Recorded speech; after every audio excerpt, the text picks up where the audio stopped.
We're looking at the underside of a Remington portable. This is a basket case machine. This is a Remington 1040 as it happens, but I think a lot of the portables work the same way. Going across here, this transverse bar goes from one side of the frame to the other, is the bar that actuates the shift.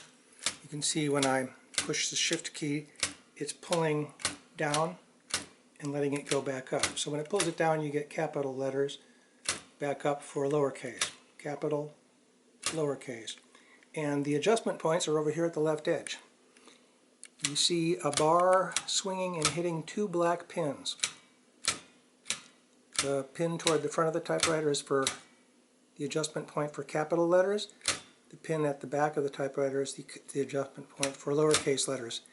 These pins are mounted eccentrically, which means that if you loosen them and turn them just the tiniest bit, you are actually changing their position, and that's how you make the adjustment. Unfortunately, the place where you loosen them is a little hard to get at. It's underneath, or it's not underneath, it's inside of the bodywork on the other side of the frame. Let's see if I can show it to you.